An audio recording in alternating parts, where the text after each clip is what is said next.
ya saben ustedes que hoy venía Petit Lorena y para mí es un honor recibirla.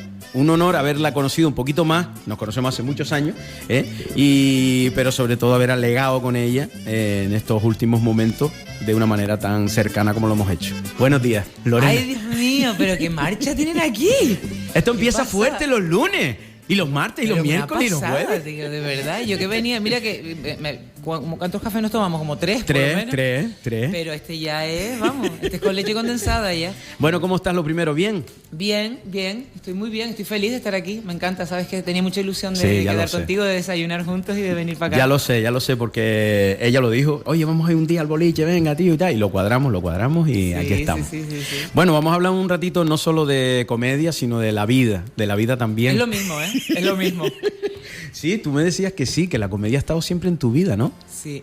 Bueno, yo creo que es lo mismo. O sea, mi vida y la comedia y mi vida. Sí, señor. Es así, ¿no? Es una tragicomedia.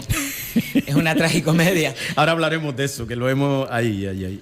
Sí. Qué guapo cuando encuentras a alguien. Ella dice, ahora lo hablamos, pero según su teoría, es todo el mundo. Todo el mundo lo pasa mal cuando se va a enfrentar a algo de su profesión, y ahora lo hablaremos.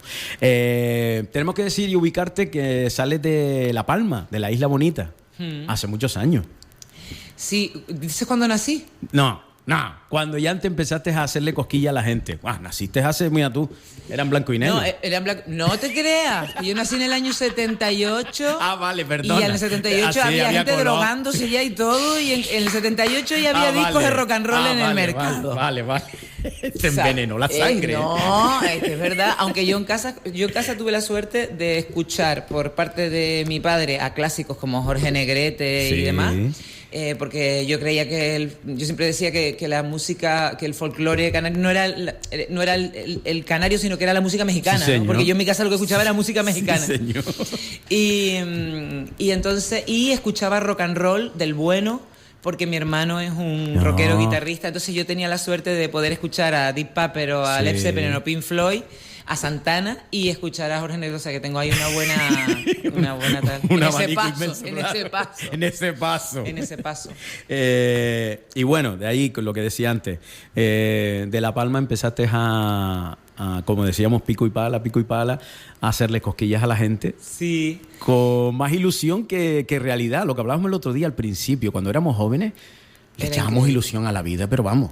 Es que ¿sabes lo que pasa? Que yo... Y no es que seamos puretas, ¿vale? Pero hace unos cuantos años. Sí lo somos, pero no pasa nada tampoco. Pero porque es que yo esto me lo vi... Yo los años, yo no sé tú, pero yo los años, tío, me han venido de repente. Yo no me he dado cuenta. Sí, es verdad, tío. O sea, no me he dado cuenta. O sea, de repente me aparecen las canas, no sé qué. Pero es que un día me miré... Digo, pero es que ¿quién es esa señora que está en el espejo? ¿Sabes? Es que es verdad, no eso de que te sientes joven, es verdad, te sientes joven durante mucho tiempo, porque es que no me identifico en esto. De hecho, es parte de lo que hablo en mi actual espectáculo. Esta etapa de mi vida de madurez, con 47 años, rodando los 50, donde ya empiezas en una etapa donde ya dejas de ser una pibita. Sí. Y la verdad es que me cuesta reconocerme.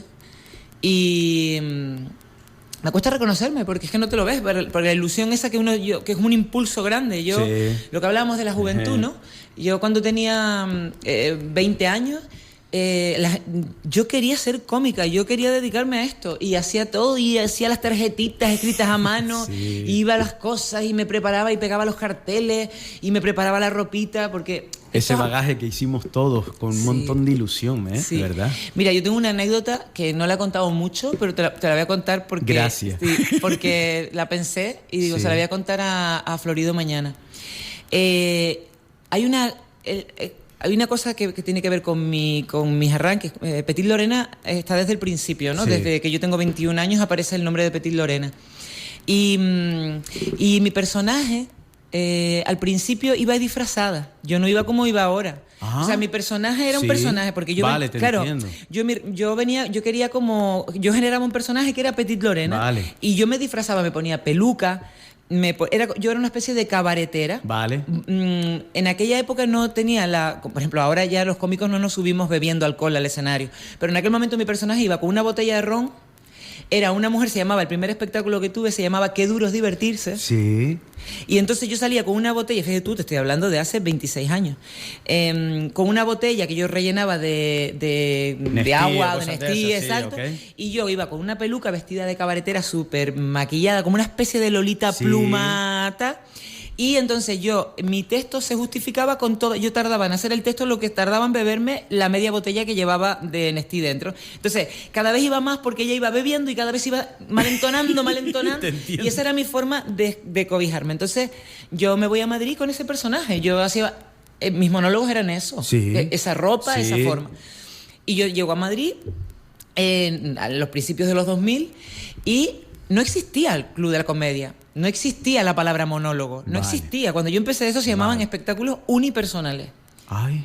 Entonces yo estoy en Lavapiés viviendo en Madrid y me entero que hay un casting para un programa de la televisión de cómicos. Sí. Y yo voy con mi personaje.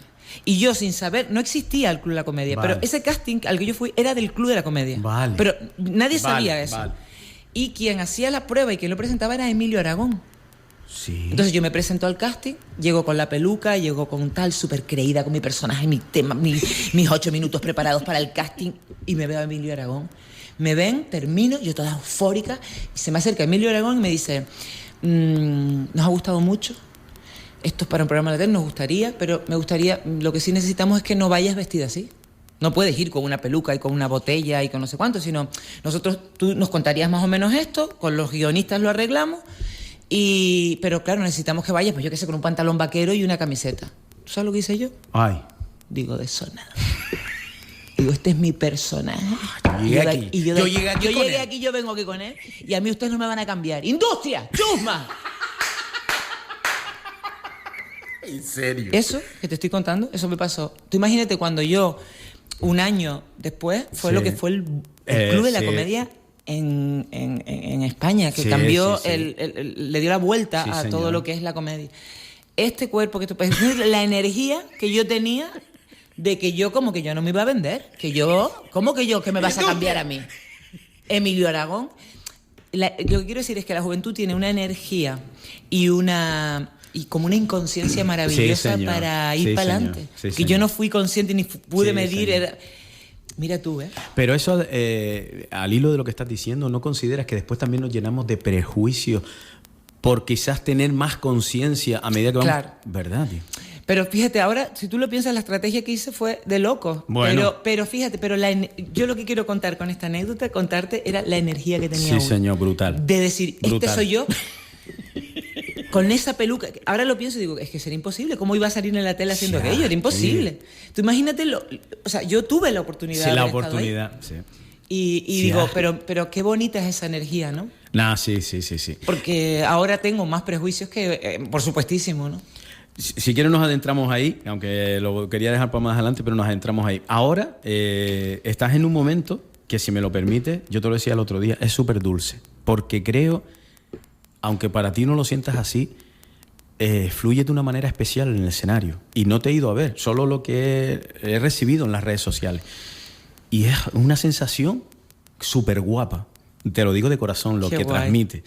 Y aquí tengo delante de mí un cartel que, bueno, de Solao, Teatro Guiniguada, 2 funciones aquí en vecindario, en el Teatro Víctor Jara. Te llega todo esto, y lo hablábamos antes, y surgen los temores. O sea, llega en un momento en el que uno debería estar corriendo por ahí para adelante, que feliz soy, y no. No, es así. Es así, ¿verdad? Es así. Es que no, sí, podría mentirte y decir, estoy súper feliz, claro que estoy feliz. Sí, señor. Pero es lo que te digo, o sea, no... ya queda poco de esa chica que te contaba ahora, que iba con una peluca y decía, no tenía miedo, ¿no? Sí. Para mí esto es un momento muy dulce en 26 años de carrera que llevo, sentir que hay gente que me dice, ¿sabes? Yo por ejemplo anoche, ¿no? En Infecar, todas las personas que se quedaron luego para hacer una foto conmigo, muchas me decían, yo no te conocía de nada, yo no sabía que tú estabas en el mundo de la comedia, nunca te había visto, te empecé a ver por los vídeos, no sé qué, entonces eso es una realidad. Pero claro, yo te lo digo, Florido, yo estaba anoche pensando, hay 750 personas. Yo nunca, jamás en mi vida había metido en un teatro de 750 personas con un sold out tan rotundo.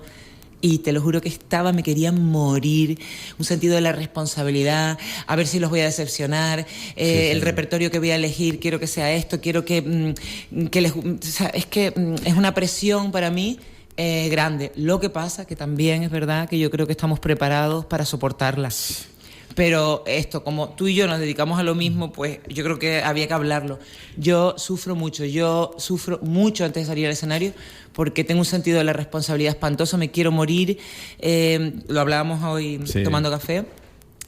Yo no soy practicante, no tengo claro ni si soy creyente, pero estoy tan perdida y me siento tan sola antes de salir al escenario que me pongo a hablar con toda la gente, con mi padre que falleció, con mis abuelos, con mis tíos, que no sé qué, ampárenme allí donde estén. Todo ese rancho de gente está allí contigo, tranquilo. Toda esa gente, papá, digo, yo no sé si Dios existe, pero habla tú con ellos. Tú ya lo sabes ya porque hace 10 años que te fuiste y tú tienes que estar ahí al lado de él, mándame que me cuide. Estoy muerta de miedo. Mira, me parecía interesante en el día de hoy y valiente también que habláramos de esto, porque yo el otro día lo dije un poco públicamente, que tengo miedo, tengo un montón de miedo antes de salir al escenario, pero sobre todo ahora con el teatro. Y tú me decías, he estado siempre pico y pala, he estado tirando para adelante siempre, luchando en este camino, y ahora... No me digas por qué, probablemente sabemos el por qué, que son las redes un poco, me imagino. Lleno los teatros, los lleno. Y ahora, en el momento antes de salir, tú me decías, yo anoche en Valle Seco y tú allí en Infecar, yo me echaría a correr para mi casa, es que estoy... Yo no me moriré. Sí, tío. ¿Tú sabes lo que pienso yo? Digo, pero ¿por qué yo no estudié enfermería? Siempre pienso, digo, pero ¿por qué yo no estudié enfermería, que podía yo estar ahora en mi turno por la noche? En mi planta, que además yo sería súper simpática. Yo entraría por ahí y digo, vamos que a cambiar los chatos. ¡Vamos! Loli, a café, que ya yo termino ahora. Exactamente. O sea, yo a mí se me cedería... Digo, ¿pero por qué yo no tengo eso? Sí, tío. Porque es una responsabilidad grande. Hombre, yo creo que la gente, los espectadores que van, yo creo que ellos, una de las cosas que admiran en nosotros, porque a mí me lo dicen, es yo no sé cómo ustedes se pueden subir encima solos. Entonces yo creo que ellos en el fondo tampoco están tan inocentes de que nosotros estamos aterrorizados. Okay. Porque yo creo que el estar aterrorizado también forma parte de todo lo que damos. Por supuesto. Es decir, yo estoy más aterrorizada ahora que cuando tenía 21 años. Señor. Por eso contaba la anécdota la otra. Yo estoy aterrorizada ahora, pero es que ese pánico, ese miedo tan grande... Claro, cuando tú sales allí, eso es como botarte por un abismo para abajo, como yo digo, yo la gente que hace eso que se botan, ¿cómo se llama? ¿Puenting? Sí, puenting. Es como un puenting. Como tú llegar allí y ahora me boto aquí. Yo te lo juro, yo estaba allí porque anoche abro el espectáculo cantando y tengo esa osadía. Y entonces empecé por arriba, porque allí en Infecar empecé por uno de los palcos. Me coloqué arriba y empecé a cantar. Y cuando yo salí en el palco, claro, veía todo el público abajo. Yo cuando vi aquellas 750 personas allí debajo, yo dije, estas personas... Y claro, es pánico, pero luego, claro, como es la ley del embudo, eso lo puede entender todo el mundo visualmente, que es la ley del embudo, es que de aquí tengo que salir, entro por aquí y por aquí tengo que salir. Sí. Y ahí voy. Sí, es verdad que después la recompensa es tremendamente linda cuando finalizamos. Yo te lo decía anoche cuando bajaba con el coche, que la sensación de dentro es, qué bonito salió, qué guapo vivirlo. Y no tiene nada que ver con el previo. O sea, cuando termina, si sale bien, ¿vale? No tiene nada que ver con el previo. O sea, te vas con una sensación de qué guapo. Sí es verdad que tú y yo también lo hablamos el otro día, somos tan exigentes que sales por ahí para abajo y es... ¿Y para qué dije aquello? Es que aquello, en el momento aquel, claro, tenía que haber enlazado con lo otro y seguimos comiéndonos la bola sin necesidad ninguna. Claro. Pero ¿sabes lo que pasa también? Que yo creo que lo que hacemos nosotros, que también...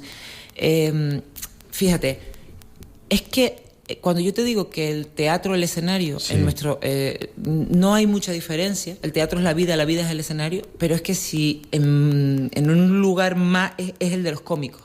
Porque tú y yo no estamos hablando de cosas que le pasan a los demás. Exactamente. Es que nosotros estamos hablando de cosas que nos pasan. Exactamente. O sea, yo ahora mismo en mi espectáculo lo primero que hablo con el público es mi transición a las canas, que he dejado de teñirme, o si me estoy divorciando, estoy hablando de que me estoy divorciando, si estoy no sé qué, estoy más gorda, estoy hablando de por qué estoy más gorda, ¿sabes? O sea, nuestra experiencia vital llevada al humor. Claro, entonces hay una exposición O sea, yo creo que ahí la piel es más sensible, porque yo creo que yo, que también soy actriz, y no es lo mismo estar dentro de un personaje, ¿no? Que no te vulnera. Lo estás defendiendo, ahí está. Claro, ahí que está. nosotros estamos ahí un poco mostrándonos, ¿no?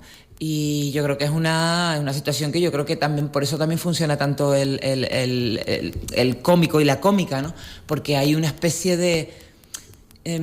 yo cuando voy a verte a ti o cuando voy a ver a otros compañeros, yo lo paso un poco mal siempre. Sí, señor. ¿Por qué? Sí, señor. Pues porque tú estás viendo la vulnerabilidad de esa persona que está sobre el escenario. Sí. Entonces es una mezcla entre admiración y miedo, que es como que tú quieres que le salga... Claro... si las cosas no van bien, yo sufro mucho. Sí, señor. Y tú estás viendo al otro ahí y dices tú... Defendiendo eso como puedes, sí, tío. Porque, claro... Totalmente de acuerdo contigo en todo lo que dices. Además, antes nos acordamos de aquella señal de la gente de antes, de decir, esto es brutal, es lo que se siente, lo que se pasa.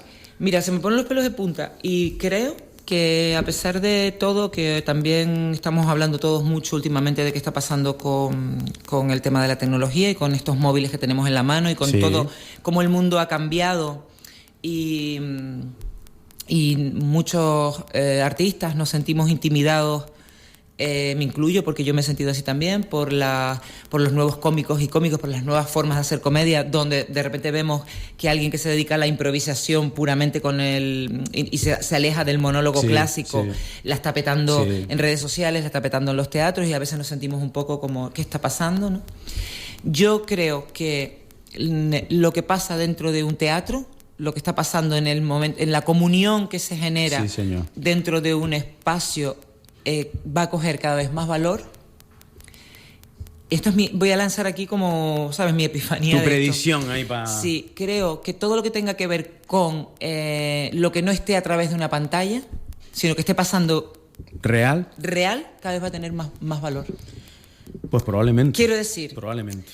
Creo que las experiencias, o sea, creo que el teatro va a coger más fuerza que nunca si logramos que los teléfonos se queden fuera de ese espacio. Sí, te entiendo.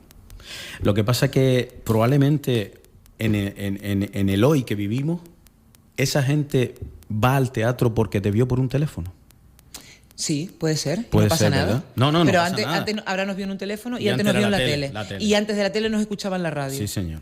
Y antes, o sea, quiero decir, antes de la radio y de la tele había unos las cuartillas pesquines, que se las dejaban con una piedra encima de los sitios y se leían las críticas y luego ibas a ver al orador. Es decir, sí, da igual, pero la comunión de lo que allí sucede, la actuación que tú tuviste anoche y la que yo tuve, eso no se va a volver a repetir ni en nuestra siguiente función. Sí, señor. Aunque el texto sea similar, ni lo vamos a contar igual, ni las personas que lo están oyendo y viendo. Ni la energía es la misma, ni nada. Sí, eso sí estoy de acuerdo contigo. Porque eso sí, la gente tiene que saberlo, que lo que pasa allí se quedó allí y allí es, porque nunca va a ser igual. No. Y yo por lo menos trato de que mi espectáculo, aunque es el mismo texto entre comillas, esté lleno de lo que está pasando en ese momento, que esté vivo, ¿no? Que es lo que siempre se ha dicho.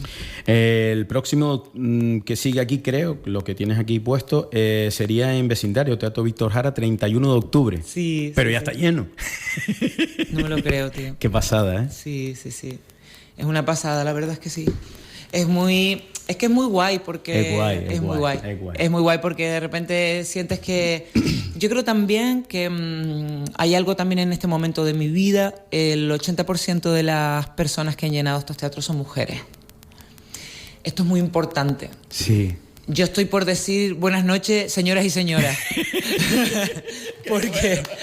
porque y si hay alguno así tú, vale. Claro, porque es como salgo allí y entonces yo creo que esto es un tema también muy bonito que se está viviendo en la comedia, y es que las mujeres nos hemos posicionado sobre el escenario, que ya era hora también. Sí, señor. Estamos contando lo que nos pasa y lo sabemos, o sea, la comedia habla de la vida. Y yo siempre digo que nosotras, o sea, hemos escuchado a muchos cómicos hablar del parto de la mujer. Sí. O de cuando fue, pero las que parimos somos nosotras y ninguna va a contar O sea, es decir, no es lo mismo contar que tuviste el parto de tu mujer que contar que tú contar el parto tuyo, sí, ¿no? Y incluso el ejemplo que acabas de poner, por poner un ejemplo de las canas, lo estás viviendo y diciendo como mujer y vas a empatizar muchísimo más con la mujer. Claro, pero... Por poner un ejemplo, ¿sabes? Claro, pero Florido, pero es que ¿cómo nos han podido engañar? La industria diciéndonos... Emilio Aragón. ¿Cómo nos han podido engañar diciéndonos que, sabes, vamos a ver, que los hombres, yo entiendo que haya 80% de mujeres en mis espectáculos, pero es que y les doy las gracias, pero ese 20% de hombres que están, me los como. Sí, señor. Me los como, sí, o sea, señor. Gracias, tío, Sí, porque señor. ¿cómo no les va a poder interesar, o sea, sí, el universo femenino? Por favor. Totalmente de acuerdo. Pero por Dios, tío. Pero, o sea, ¿sabes lo que pasa? Que hay cosas que para mí, yo no sé si tú sientes lo mismo, pero hay cosas en la diversidad, hay cosas que, chacho, todavía estamos luchando con esto. O sea, sí, ¿entiendes pues sí, lo que te quiero decir? Sí, yo sé que sí, tristemente, pero, chacho, que una mujer suba a un escenario, que gracias a Dios hoy en día hay tropecientas. Qué maravilla. Ahí está. Qué maravilla, tío. Qué guay, ¿sabes? Pero porque la perspectiva, porque todas las perspectivas son interesantes. Sí, señor. Punto. Pero eso, o sea, ahí está. Punto. Ahí Es está. que, sí, Ahí fin está. de la conversación. Sí, señor. Sí, o sea, señor. no es que nada sea mejor que nada. Claro que tu perspectiva como padre me interesa. Exactamente. Pero es que mi perspectiva es la de madre. Sí, Entonces sí. Es súper interesante, Sí, es señor. todo rico. Entonces, ¿cómo no puede estar, no? Lo de enriquecedor me quedo con eso porque es como cuando te dicen, aquel es más malo o aquella es más mala. Y no, tío, no es cuestión de mejor o peor, malo, es cuestión de que a mí me llega más Claro. que otra persona y ya está, simplemente. Es que simplemente es eso. Es eso. Porque por eso te digo que el universo, mira, yo siempre lo cuento y te lo decía hoy también desayunando, para mí mis referentes son mujeres.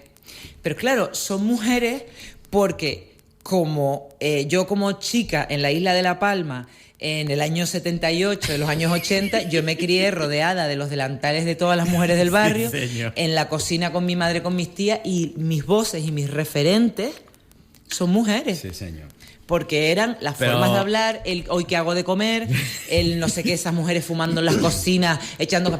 Te tengo un cuento que echar, mira el sonido este de... Sí. Te tengo un cuento que echar y pon la cafetera al fuego, no, hasta que no esté el café en la boca, hasta que yo no moje el...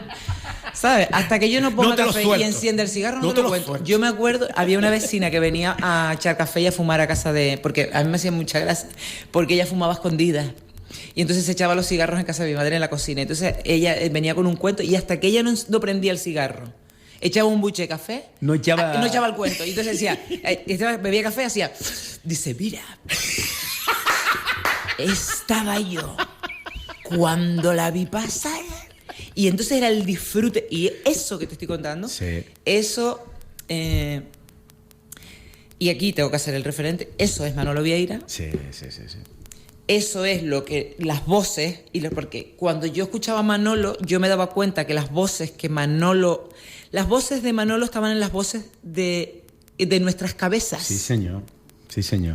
Entonces, yo me daba cuenta que cuando yo escuchaba a Manolo, yo estaba escuchando a mi vecina hablar. Sí, yo estaba escuchando a mi madre y yo estaba escuchando... Entonces, esas voces son mis referentes. Y creo, no está Manolo aquí para preguntárselo, pero creo que también eran las voces referentes de Manolo. Probablemente, claro.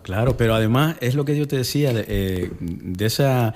No sé, de que cómo ahora lo estás disfrutando cuando lanzas esas píldoras en las redes sociales que te sientas allí en el terreno y hablas de cosas sencillas y normales que probablemente nos llega mucho más porque es una vivencia que nos salpica por haberla vivido. Claro. Y entonces lo hablas con esa naturalidad, lo que acabas de expresar, por ejemplo, de cómo contaba. Y ese tipo de cosas creo que es enriquecedor porque nos transporta a una etapa de nuestra vida en que la hemos vivido todos. Como tú decías, las voces de Manolo, tus voces. Y me parece maravilloso que, como decíamos también antes en el café, hayan algunos que miramos atrás, a veces, para contar cosas.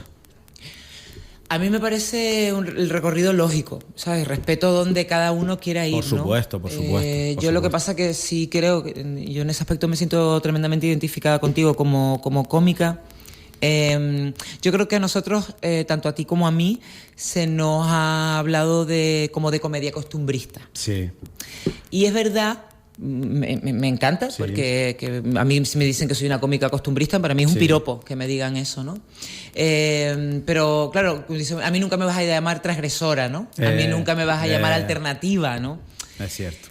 Cuidado, porque eso es una posición a la que la sociedad nos puede colocar. Sí. Solo porque resulta que puede que nosotros, los costumbristas, de repente nos convirtamos en los alternativos. Porque al final todo el mundo está en alternativo, que al final los alternativos somos nosotros. Entiendo. Porque los alternativos también se parecen mucho. Y dices tú, espérate, a ver si los alternativos vamos a ser nosotros. Es cierto. Llámame, o sea, yo el otro día me preguntaban de qué color era mi comedia. Que esto es una pregunta también que yo dije... Digo, me quedé muerta. Tienes que hacer un máster para contestar. Claro, dice, no, ¿qué dice? Humor negro, humor verde, humor no sé qué. Digo, humor color carne como las bragas de las abuelas. Y si no quieres coger, lo coge. No lo sé, porque yo no sé pero cómo... sí hubo una etapa en la que al humor se le ponía color, ¿te acuerdas? Aquellos tiempos, color, humor verde, humor no sé qué. Sí, claro, pero si nos vamos, o sea, ahora mismo también pasa pero cada vez, o sea, yo siempre he estado como, bueno, pero es que tú, no, como que tú que es que a ti te pasa porque yo lo sé, porque yo me siento identificada contigo. Es como que somos costumbristas, porque es más como para gente mayor, como para no sé qué. Sí, señor. Eso, desde mi punto de vista, no es así. Y tú lo sabes porque luego podemos hablar. Yo siempre pongo el ejemplo de Ignatio Farray. O sea, yo no me puedo sentir más cerca de la comedia de Ignatio Farray, y cualquiera que nos ve de fuera decir, ¿qué tiene que ver Maestro Florido con Ignatio Farray? Pues tiene que ver todo. Yo sé que la gente dice, pero eso es imposible. No es imposible, porque al fin y al cabo volvemos a las perspectivas. Sí, a las perspectivas y a la raíz esa de enfocarlo desde el ¿De qué vas a ver? O sea, vamos a ver, si yo... Lomo Magullo, El Paso... ¿A qué colegio fuiste tú? ¿A qué colegio fui yo? ¿Quién eran mis mujeres referentes? ¿Qué eran las voces que yo escuchaba? Pues claro, si tú te vas a Woody Allen en Manhattan, pues ¿de qué hablaría? Pues de Manhattan. Pero si Woody Allen fuera de Lomo Magullo, ¿qué hablaría? Sí, señor. Pues de Lomo Magullo. Es que de verdad, es que lo de la universalidad, esto hay que empezar tenemos que ser... O sea, es decir, no hay nada que sea más... Es verdad que puede parecer que algo que sucede en Manhattan es más universal. Sí. Se tendría que hablar en profundidad de eso. Pues sí, estoy de acuerdo contigo, fíjate. Es que es verdad, pues al final, vale, tocó Manhattan, tocó cualquier punto del universo, pero también podía haber tocado El Paso y ya está. Yo, para mí ha sido muy... Exacto, para mí, Panza de Burro, el libro Panza de Burro de Andrea, para mí ha sido el cacho que me faltaba para yo desacomplejarme en mi comedia. Desacomplejarme, me refiero a no ser entendida. Mira que lo he visto 40.000 veces para comprarlo y nunca lo he leído. Tienes que leértelo y pensar en esto que te estoy diciendo. Vale.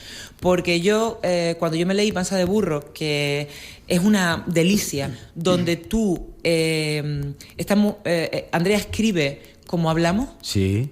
Porque yo también, no quiero compararme, pero yo no escribo mis textos. Yo los escribo después de contarlos, para registrarlos. Está bien, está bien. O sea, yo no escribo y luego cuento. Ay, no, yo escribo y después cuento. Claro, después no cuento lo que escribí, pero escribo lo que cuento. Vale, te entiendo perfectamente. Yo cuento luego escribo. Vale. Porque si tengo que pasarlo por escrito por algo... Sí, te entiendo. Entonces, yo cuando leí a Andrea, o sea, Panza de Burro está a este nivel. O sea, ella escribe como habla. Qué guay, porque hay cómicos o gente que habla como escribe. Sí, te entiendo. Sí. Entonces, ella se expresa tal cual, ¿no? Entonces, yo pensé, esto es tan canario, que esto solamente... O sea, el libro se ha traducido a no sé cuántos idiomas. ¡Ah! Entonces, claro, tú dices... Yo no sabía eso. Claro. ¿Qué pasaba? Entonces, cuando tú de repente... Dice todo el mundo loco, pero bueno, qué preciosidad. Yo... me sorprendió muchísimo. Pero también me pasó con 100 años de soledad, de García Márquez, que también se tradujo a no sé cuántos idiomas. Y claro, ese realismo mágico al final trasciende. Sí. Porque es real, porque es bello, porque es singular, porque es... Entonces yo creo que sí, que lo universal... hay que revisarlo. 2 y 3 minutos. Tienes que coger un vuelo ahora para La Palma.